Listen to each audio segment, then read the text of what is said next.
अस्सलाम वालेकुम। जय हिंद।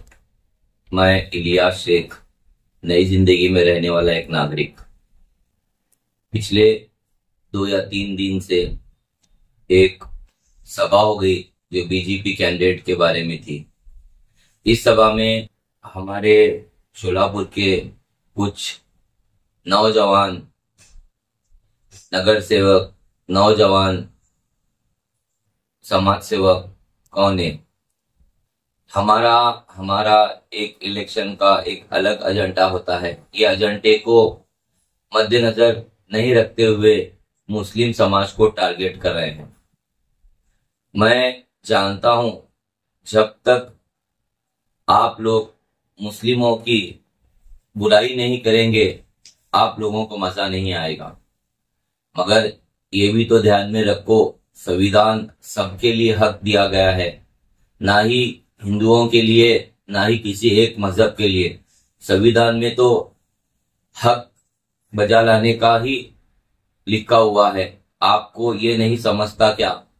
शोलापुर जैसे सभी हिंदू मुस्लिम एकत्र मिलकर रहने वाले लोगों को आप उकसा रहे हो।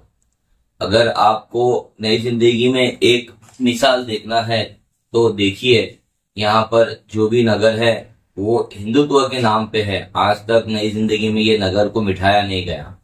जैसा कि शुभादी नगर, जैसा कि बसवेश्वर नगर, जैसा कि भीमाशंकर नगर, जैसा कि सिद्धेश्वर भाग नंबर 1, 2, ये नगरों के नाम टोटल हिंदुओं के हैं। आज तक मुसलमानों ने ये नाम को बचा के रखा हुआ है, ना ही नाम मिटाया है।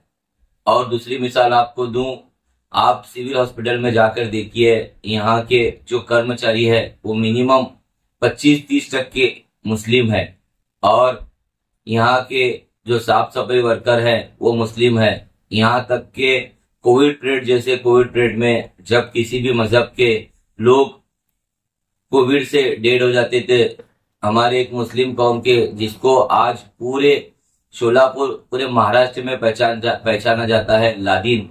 ये लादिन ने कभी उस लाश को उठाते वक्त नहीं समझा कि ये हिंदू का है या मुसलमान का है या सिख का है या दलित का है। तो आप कौन होते हो मुसलमानों को नाम रखने वाले? जबकि आज हमारे शास्त्री नगर जैसे इलाके में जो सिविल हॉस्पिटल के बाहर जो भी एम्बुलेंस चढ़ते हैं, जाकर पूछो, मिनिमम 80% शास्त्री नगर की एम्बुलेंस है। यहाँ तक के आज आप एक बात का नारा लगा रहे हैं कि एमआईएम ने कांग्रेस पार्टी को सपोर्ट किया, एमआईएम ने कांग्रेस पार्टी को सपोर्ट किया।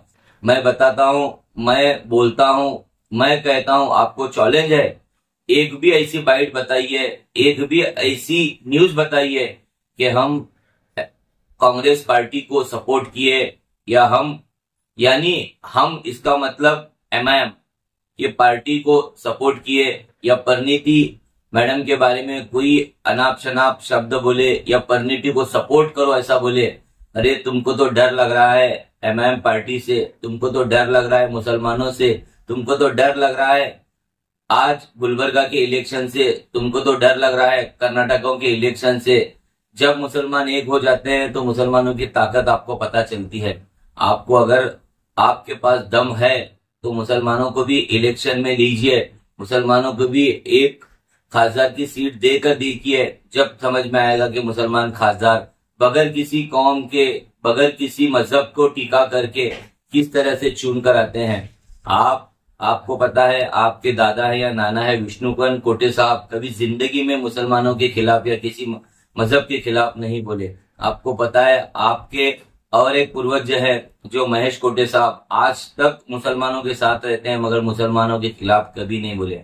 आपको ऐसा लगता है आपकी जवानी है और आप ये बोलना चाह रहे हैं कि हिंदू में ऐसे हैं, मुसलमान ऐसे हैं, मुसलमान वैसे हैं। आप तो मुसलमानों के गोद में खेलकर पड़े हैं। मुसलमानों के कहीं रोजगार पार्टी में आपको देखा गया है। जब आपको ये पता नहीं चला कि मुसलमान खराब है, मुसलमान फला है, आप आरोप लगा रहे हैं कि नई जिंदगी में बांग्लादेशी मुसलमान घुसपैठ है। आपको चैलेंज है, नई जिंदगी में आइए और घुसपैठी मुसलमानों को निकाल के बताइए। कुछ भी झूठ बोलने से पहले 10 बार सोचा करिए।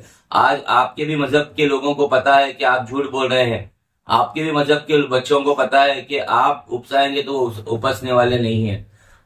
कानून सुविधा ये सबके लिए है, हिंदुओं के लिए भी गुनाह है, मुसलमानों के लिए भी गुनाह दाखिल हो जाता है। मगर बच्चे उपसने से पहले 10 बार सोचिए कि जैसे ये लोग, ये सुवर नाम के जो लोग हैं, अगर ये बोलते हैं तो हम उपसने वाले नहीं है। आज वालचंद कॉलेज, आज दयानंद कॉलेज, ऐसे कॉलेज में जाकर देखिए, वहाँ हिंदू मुसलमान के सभी बच्चे एक डेस्क पर बैठकर अपना इल्म लेते हैं। वहाँ कभी ये लोग जातिवाद नहीं करते। जो टीचर सिखाते हैं वो भी हिंदू है, मगर ये कभी जातिवाद पर नहीं आते। ऐसे सुवर नामी लोगों ने जो हिंदू मुसलमान का अपने दिमागों में जहर भरा है, ऐसे लोगों के वास्ते जो शोलापुर की आब हवा जो खराब हो रही है, मैं विनती करता हूं कि शोलापुर के नौजवानों से, ताकि आप हिंदू मुसलमान ना देखे, आप होशियार है, आपको किसको वोट करना है किसको नहीं, आपको अच्छी तरह पता है। अगर आपने अभी तक हमारा चैनल सब्सक्राइब नहीं किया तो अभी सब्सक्राइब करें और बेल आइकॉन को क्लिक करके हमारी लेटेस्ट वीडियोस के बारे में अपडेट